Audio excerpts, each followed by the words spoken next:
Hello, shiny happy people, and welcome back to my channel.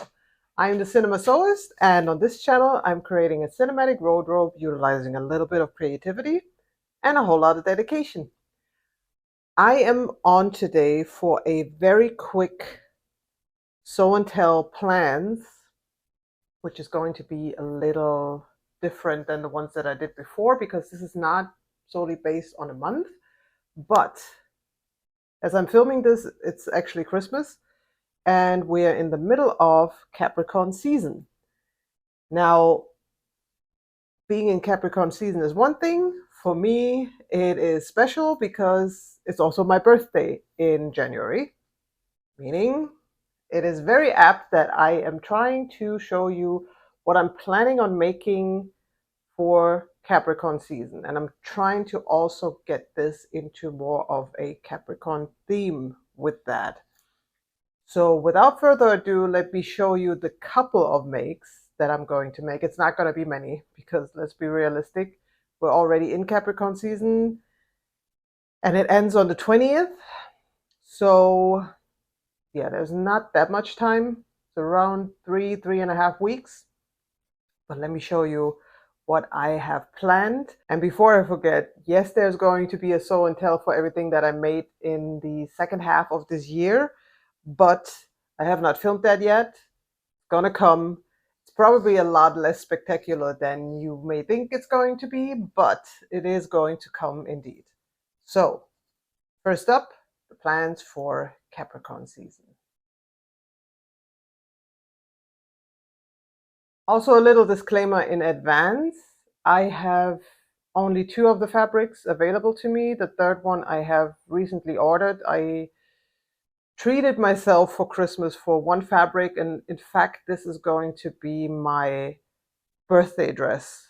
So if you follow me on Instagram, you may know that typically I do a birthday make every year.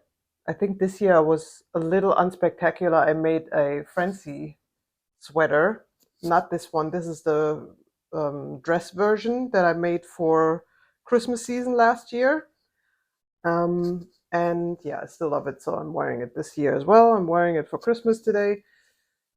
So there is that. But I am going to make a dress in the new year for 2025. And I can maybe start talking about that. I have ordered a brocade at Mood Fabrics when they had 20% off, and I was eyeing this for quite some time. I'm going to put a picture because that's all you can get at the moment, as I don't have this fabric yet. I ordered 2 yards of it, and I was immediately thinking, okay, what am I going to do with those 2 yards? And then I did remember, well, what means I did remember, I just thought from what I really would want for this dress would be the new Gertie Camille sheath dress.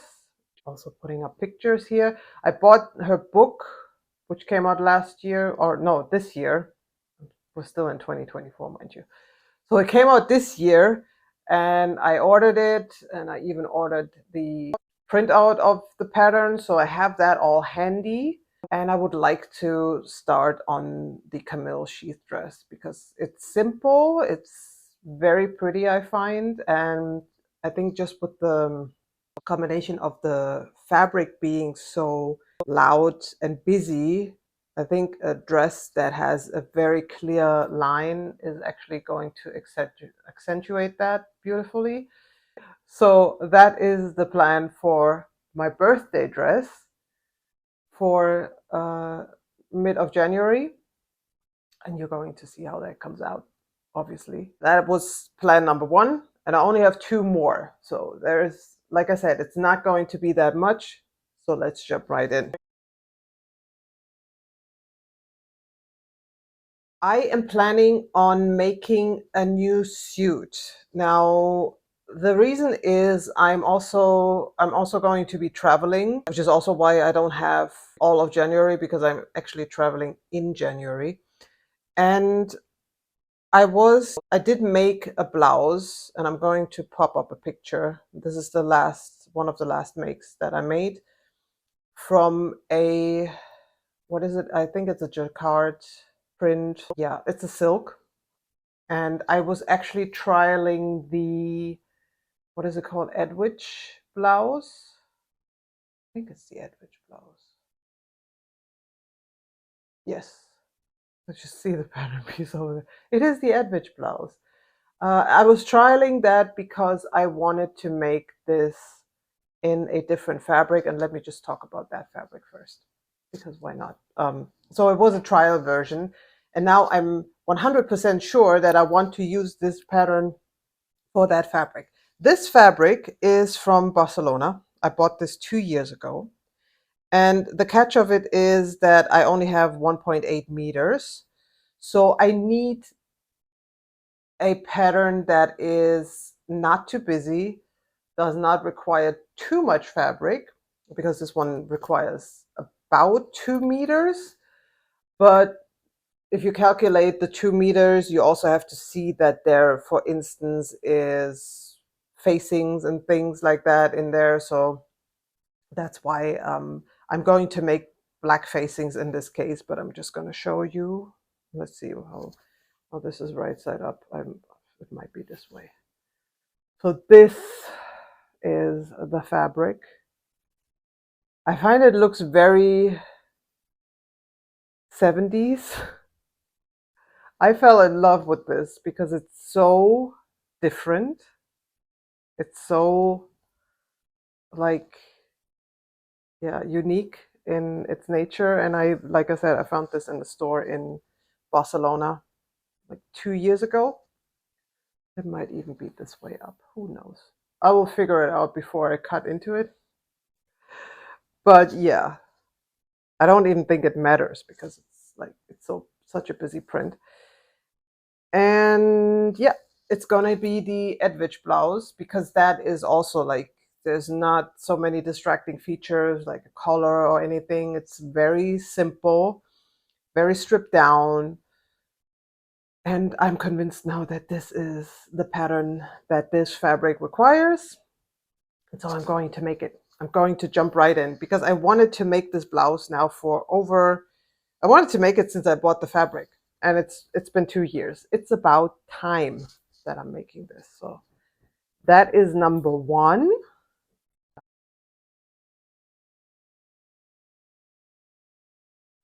And then, since I'm going to have 2 Edwidge blouses, I thought, okay, let's go with a matching suit. And I found this fabric. This is a fabric that I actually inherited from my mom. Again, this is pretty old. I would say it's around at least 15 years old. We bought this on sale back in the day. And there was a little bit of a catch in that when we got it delivered, that there was a note on it that said you should make something out of this that has enough freedom of movement, otherwise the seams might tear. I was already terrified. For the longest time, I was like, what am I going to do with this? What am I going to do with this? And I think I now found the perfect patterns for this. So let me show you first the fabric. It's not too spectacular. You see, it's also fairly sheer. I will line this. And yeah, this is they also said it's a jacquard, which, okay, doesn't look to me like it, but okay. And it is a linen and cotton mixture, almost half-half. So it's a pure natural fiber, and it has these micro stripes, as you can see. And the plan is now, what I was thinking about it, because I was wearing the pants the other day, and I was like, oh, that would be perfect because they are roomy. So I am going to make the Darrow pants from Vicky Sews. I made this pattern twice by now. One of them was the TLC Crazy Sexy Cool outfit. And then I made another one in a printed cotton drill. And so I'm making it out of this fabric. And then I want to make a matching blazer and I probably go with the same blazer that I recently made for the Death Becomes Her outfit, because I like the fit of it. I really like the fit of this blazer.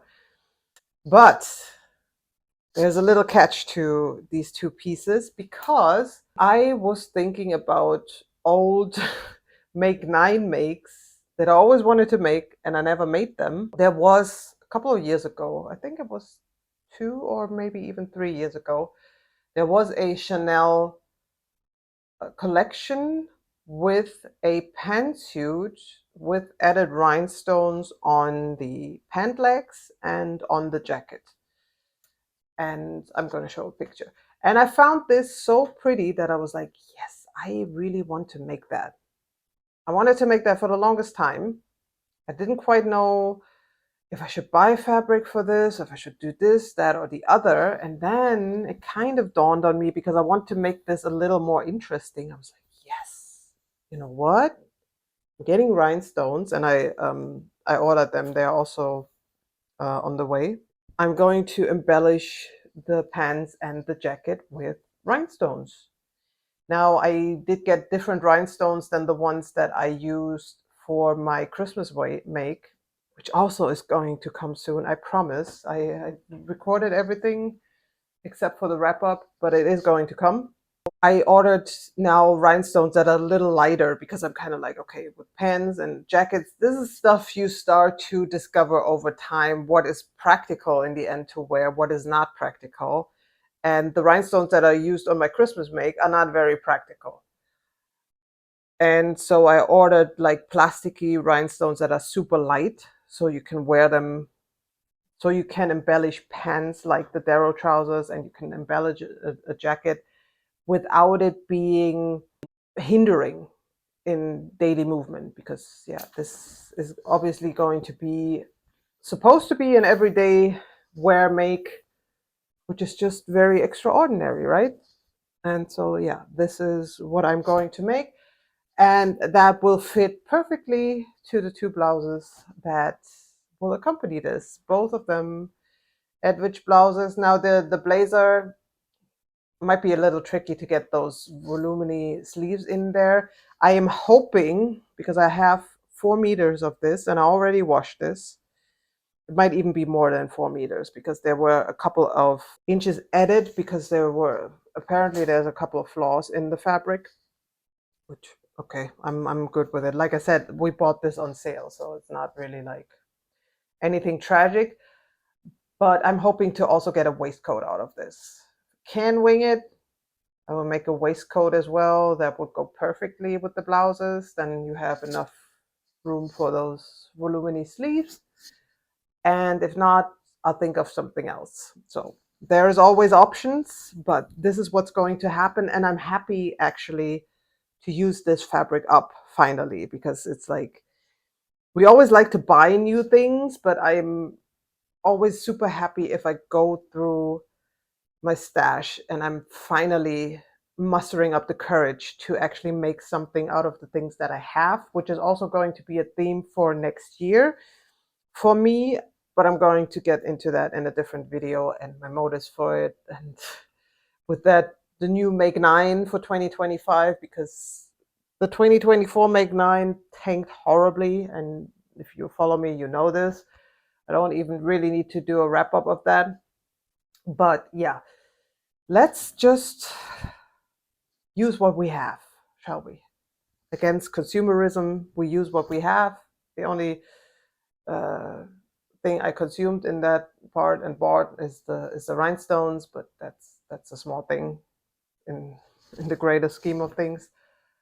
But yeah, if you enjoyed this, I would appreciate a thumbs up, or if you have a favorite of these 3 makes, I am looking forward to maybe have a little discussion on what is your favorite. And if you want to see how this turns out for Capricorn season, then please subscribe so you see how the reveal of this goes. By the way, speaking of Capricorn season, one of the things, and that's kind of what spawned this, before I finally wrap up the video, is that apparently for Capricorns, like beige and brown tones are a staple for Capricorns. I don't know if I agree, but here we are having a brown with slight gray tones fabric that we're going to use. So that's kind of like where this started. And then of course I couldn't resist going with more color because yeah, that's just me. Anyway, that's a wrap, folks. I hope you enjoyed this and I'll see you very soon. Take care. Bye-bye.